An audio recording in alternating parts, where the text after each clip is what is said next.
Not all horrors begin with blood. Some begin with laughter, the kind that sounds off, hollow, like it doesn't belong. The Funhouse opens with a plastic knife, a rubber mask, and a fake scream, but the dread that follows? That part's real. Tobe Hooper wasn't making fun of horror tropes, he was dismantling them. In a decade, drowning in slashers, he chose something slower, meaner, a carnival that feeds on illusion, where every painted smile masks something broken underneath. Released in 1981, the Funhouse wasn't trying to outdo Halloween or Friday the 13th. It wasn't chasing screams, it was watching, waiting. The rides spin, the gears groan, and before long the fear isn't in being chased, it's in being trapped. The horror here doesn't lunge, it lingers. It seeps in through the lights, the laughter, the way no one seems to notice the danger until it's too late. It's not just the creature hiding in the shadows, it's what built the cage around him. These aren't fun facts. They're rusted bolts, flickering bulbs, and silence between the screams. These are 20 weird facts you didn't know about the Funhouse and why the scariest part might not be the monster at all. Fact Hasson, it looks like a homage. It's actually a trap. A boy in a mask, a sister in the shower, a stab that turns into a joke. The opening of the Funhouse feels like a wink to Hitchcock's Psycho until it twists into something far stranger. Tobe Hooper wasn't paying tribute. He was setting a trap. The fake-out sets the audience up for familiar horror, then flips the tone on its head. The killer is just a kid, the scream just a prank. But what lingers is the discomfort. The camera lingers in Joey's room. Stuffed animals stare blankly. His parents seem emotionally distant, almost sedated. The joke ends, but the unease stays. What if the real warning wasn't about a masked murderer, but about the kind of home that teaches a kid to scare for attention? Fact #2. This carnival was based on a corpse that nobody noticed. The seed for the Funhouse came from something far more grotesque than fiction. In the 1,960 seconds, a mummified body was found hanging in a carnival ride mistaken for a prop for years. That story haunted Tobe Hooper. The idea that death could hide in plain sight become part of the scenery, the act, the show, became the film's core theme. In the Funhouse, everything is spectacle, but look closer, and you'll see how much of it feels too real. The grime, the weight, the wear, even the staff seem to blend into the machinery, like they've been there too long or never left. It's not just a ride, it's a trap made of paint and plywood. And when it starts, you don't even notice that you've already stopped being a guest. Fact #3. The crew used a real traveling carnival and it came with warnings. Instead of building fake sets, the filmmakers rented an actual touring carnival as their shooting location. It looked perfect because it was falling apart. Rust, cracked rides, unstable walkways, everything you see on screen was already there. But what they didn't expect was how unsafe it truly was. Some carnies joked about the last inspection being a couple counties ago. Others deliberately spooked the crew, triggering ride malfunctions to get a reaction. One cast member claimed she stopped eating lunch on set because the smell of the food booth made her nauseous even though it was just a prop. And the extras in the background? Many weren't hired. They were part of the carnival, and they weren't told to smile. Fact #4. One man, 3 faces, and nobody was supposed to notice. You hear his voice before you recognize the pattern. The carnival barker, the sleazy announcer, the ride operator, different costumes, same tone. That wasn't a coincidence. It was actor Kevin Conway playing 3 roles, each a variation of the same controlling voice. But the cast wasn't told, and Hooper never explained why. To the characters and the viewers, the carnival becomes a looping dream where identities blur and roles repeat, like something is watching, disguising itself over and over. Conway stayed in character between takes. His stare unsettled the crew. And whether he was selling a strip show or guiding a death ride, he delivered every line with the same chilling cadence. In the Funhouse, no matter which door you walk through, you always meet the same man. Fact #5. The monster's face was built from real human tragedy. You don't see his real face until it's too late. Under the cartoonish Frankenstein mask is a visage so warped it feels wrong to stare at it. That was by design. Makeup artist Rick Stratton pulled from medical journals, deformity case studies, and rare congenital disorders not to create fear, but to create confusion. The result wasn't a Hollywood monster. It was something that felt almost human, but not quite. Later, Hooper admitted he wished he'd shown more empathy, that maybe the creature should have been tragic, not just grotesque. But on screen, he snarls, drools, lashes out like an animal that never learned restraint. And maybe that's the deepest horror. What happens when no one ever gave the monster a name? Fact #6. The strip show was never meant to be sexy. Midway through the Carnival tour, the teens pass through a seedy strip act. It feels typical, out of place, almost exploitative. That's not what Hooper intended. Originally, the scene was shot with eerie silence, robotic movements, and dancers who moved like they'd forgotten how to feel. It was meant to be unsettling, a commentary on pleasure drained of meaning, spectacle turned to cycle. But the studio intervened. They dubbed upbeat music over the footage, reframed reactions, and cut the strangest shots. What was once horror became filler. But if you watch closely, the dancers never make eye contact. Their routines loop. Their faces stay blank. They're not seducing. They're surviving. Fact hash. 7. The set was a maze by design and sometimes by accident. When the teens try to escape, they can't. Doors lead nowhere. Corridors curve back. And the longer they stay inside, the smaller the space begins to feel. This wasn't just a scripted effect, it was structural. The interior of the funhouse was built like a disorienting loop.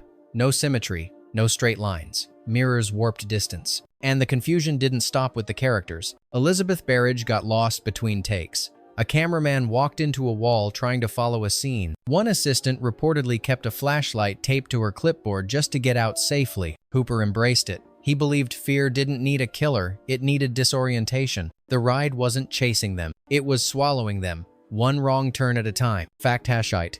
The mask hides more than just a face. Before he's revealed, the monster wears a cheap, plastic Frankenstein mask, identical to the one Joey used during the opening prank. It's a neat narrative echo, but Hooper had a deeper reason. The mask wasn't just hiding identity, it was holding it back. Beneath it sat a full prosthetic face, twisted, pale, uneven, so severe that some crew members didn't see the real makeup until days into shooting. When the mask is finally ripped away, it doesn't feel like a reveal. It feels like exposure, like something fragile forced into the open. And in that moment, we don't just see a monster. We see a thing that was never supposed to be looked at for too long. Fact hash 9.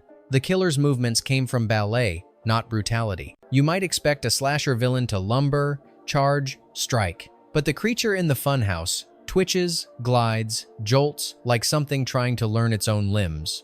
That wasn't an accident. Hooper cast Wayne Doba, a professional mime and dancer, to play the role. Instead of rage, Hooper asked him to channel confusion. He studied animal behavior, seizures, even videos of toddlers stumbling. The result is unsettling, a body in revolt, acting out violence it doesn't fully understand. During one sequence, Doba fainted inside the prosthetics from sheer heat. The camera kept rolling, and in that moment, the monster stopped performing. He was just trying to stay upright in a world that never let him stand. Fact Hassanzero. Every death is a mechanism, not a murder. In most horror films, the killer chases. In the funhouse, people simply fall apart. Buzz is crushed, Richie is electrocuted, Liz is hanged. But none of it feels orchestrated. It feels automated. Hooper didn't stage deaths as spectacle, he framed them like chain reactions. A hand reaches where it shouldn't. A wire touches skin. A ride shifts at the wrong time. The creature isn't always nearby.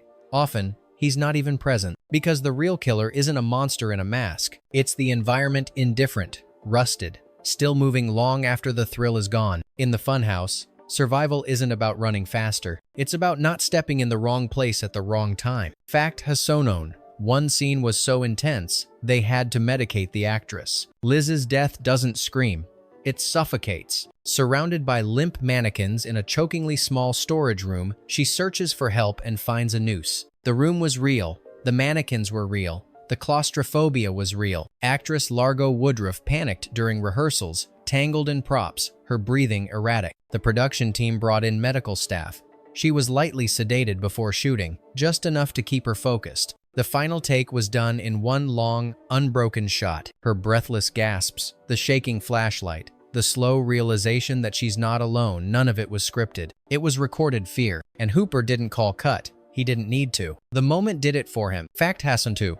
The monster's voice wasn't designed, it was discovered. His screams aren't human, but they're not entirely animal, either. Sound designer Alan Howarth pulled together an audio patchwork. A lion's growl slowed down, an elephant in distress, and most disturbingly, a man undergoing drug withdrawal. His cries taped during a clinic session. Hooper didn't want a roar. He wanted anguish, something that sounded like it didn't know whether to scream or beg. The final mix blurs pain with confusion. It's not terrifying because it's loud, it's terrifying because it sounds real. It doesn't say, "I'm coming." It says, I've been trapped too long. Fact Hassan 3. The final scene had no markings, no rehearsal, just fear. By the time Amy is left alone, the rules of the film dissolve. The lighting flickers, the walls shift, even the camera seems unsure where to go. That wasn't just atmosphere, it was intentional chaos. Tobe Hooper gave no blocking instructions for the final chase. Elizabeth Berridge was told only this: he's somewhere nearby. You'll feel it before you see it. Wayne Doba, still in full prosthetic makeup, moved silently, unpredictably, even between takes. There were no marks, no lighting cues, no planned timing. What you see on screen is Berridge moving through darkness, reacting in real time, fear sharpening every step. And when she hits a pipe, for real, and stumbles, that wasn't acting. It was her first real contact with the monster. Fact Hassan 4. The gears weren't just set pieces. They were the ending itself. The creature's death doesn't come from a scream or a final blow. It comes from a fall into the gears, industrial, cold, unstoppable. Hooper called it a mechanical grave. The choice was symbolic. This wasn't a monster slain by bravery. It was a creation reclaimed by the machine that made him. The gears weren't props. They turned, whirred, crushed. They represent the system. Amusement turned to cruelty. Repetition turned to death. Hooper believed real horror wasn't a killer with a knife. It was a ride that doesn't stop, even after you fall off. And as the creature screams his final breath, no one listens because the show goes on. Fact Hassan 5. Amy's exit was directed like a war survivor's walk home. As morning breaks, Amy emerges from the wreckage, not with relief, but in shock. She doesn't speak, she doesn't look back. Hooper wanted this to feel like a soldier returning from a war no one knew happened. He told Berridge to imagine walking out of something that destroyed part of her, and that no one would ever believe her story. No music plays, the carnival is still. The camera holds distance, as if afraid to get too close. Originally, producers pushed for a final jump scare, one last twist. Hooper refused, because the scariest ending isn't a scream. It's walking away with nothing left inside. Fact Hassan X. The UK didn't ban the movie, it banned the poster. Most horror films are censored for their content. The Funhouse faced something stranger. It was the poster that caused outrage. In the UK, the original artwork featuring a twisted clown marionette with a human scream frozen in its mouth was labeled psychologically damaging to minors. Local councils demanded its removal. Some theaters refused to show the film if the poster was displayed. There was no blood, no nudity, just suggestion, but suggestion was the weapon. The fear wasn't what was shown, it was what might be hiding beneath it. Hooper later said he preferred that kind of horror anyway, because when children can't sleep after seeing a poster, maybe the film was never meant to be watched in the light. Fact Hassan 7. Universal tried to rewrite the ending without telling Hooper. After early test screenings, Universal grew nervous. The film wasn't loud enough. It didn't move. They quietly assembled a recut, faster pacing, different monster audio, more dramatic music cues. Hooper wasn't informed. When he found out, he didn't argue, he threatened. He told the studio he'd walk from his remaining contract, including a little film called Poltergeist. That got their attention. His cut was restored. The studio backed off. Ironically, Hooper's next project would be credited more to Spielberg than himself. But The Funhouse remains one of the only films where his vision was left intact. And maybe that's why it still feels unsettlingly honest, like no one cleaned it up before release. Fact Hassan 8. The monster's origins were written, then erased by the director. In early drafts, the creature had a story, a childhood accident, a family secret, even medical records. Some of it was filmed.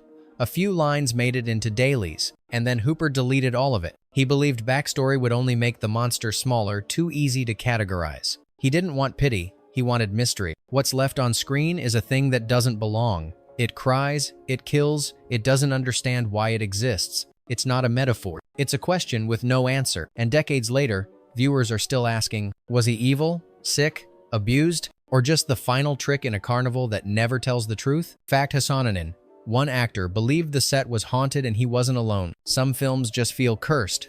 Others start acting like it. Though most of the Funhouse was shot on constructed sets, the exterior carnival scenes used a real, rundown midway. And that's where things got strained. One night, an electrician received a mild shock while fixing a light. No water, no reason. Later that week, actor Cooper Huckabee abruptly walked off set, refusing to return for nearly 24 hours. He claimed he saw a figure watching him from behind a locked Funhouse door. No one else saw it.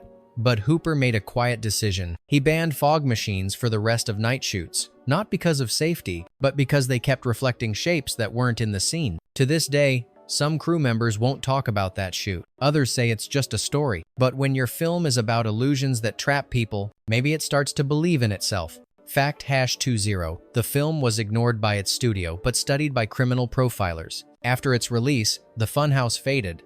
There was no press tour, no collector's VHS. Universal let it die quietly, but someone else noticed. In the late 80s, criminal behavior experts began using the film in training seminars, citing it as a rare example of Carnival space trauma, a psychological state linked to overstimulation, disorientation, and identity fragmentation. One FBI profiler mentioned the movie in connection with a real case involving a traveling carnival worker. No link was ever proven, but the association stuck. The film gained a cult not of horror fans, but of people studying the line where entertainment and trauma collide. And somehow, that might be the most fitting legacy. A film that wasn't just watched, but unsettled all the wrong people. Bonus fact: the mask returns, but it's no longer smiling. It happens in seconds. As Amy stumbles out of the funhouse, bloodied and broken, there's a moment that most viewers miss. Hanging from a chain near the exit, just barely in frame, is the same mask she wore at the start of the film, but now it's upside down. It's not the focus. The camera doesn't zoom. The script doesn't mention it, but it's there. In the beginning, it was playful, a joke,